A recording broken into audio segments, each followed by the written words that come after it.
On the World Health Organization's official website, they have a new strategy called Immunization Agenda 2030, a global strategy to leave no one behind. They say immunization is a global health and development success story, saving millions of lives each year. We now have vaccines to prevent more than 20 life-threatening diseases, helping people of all ages live longer, healthier lives. So immunization, which is the World Health Organization's agenda, according to their official website, is a global strategy to leave no one behind by increasing equitable access and use of new and existing vaccines. So the World Health Organization, whose president, by the way, on record, you can look this up, was in the Communist Party in Ethiopia, wants to give everyone a vaccine. Well, what if this happens to you? U.S. courts pay $6 million to Gardasil victims. Interesting. The CDC recommends the Gardasil vaccine made by Merck Pharmaceuticals for all females between 9 and 26 years to protect against HPV. Furthermore, the CDC says Gardasil is licensed, safe, and effective for males ages 9 through 26 years. The facts appear to contradict the FDA's safety statements. The adverse reaction reports detail 26 new deaths reported between September 1st, 2010 and September 15th, 2011, as well as incidents of seizures, paralysis, blindness, pancreatitis, speech problems, short-term memory loss, and Guillain-Barré syndrome.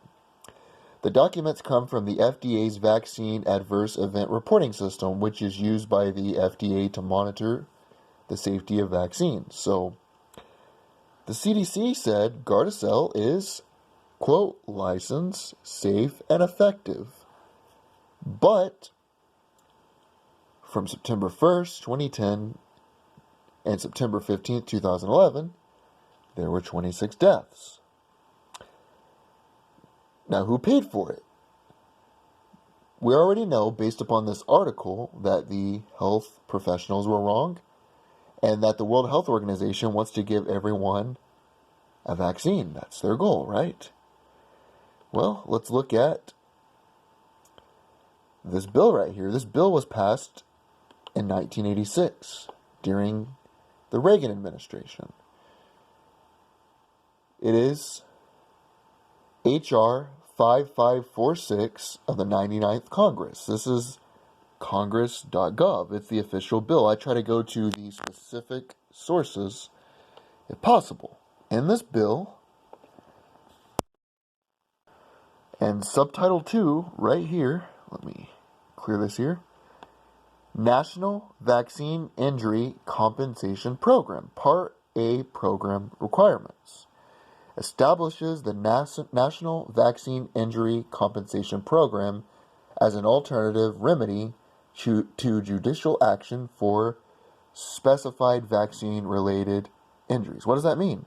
That means that if you, a loved one, or another individual is injured just like they were because of the Gardasil vaccine, you sue the federal government and the courts. Who pays for that? The taxpayer. Rather than the pharmaceutical company itself. What other organization, what other company has that immunity from being sued legally, where they can be bailed out by the taxpayers? None.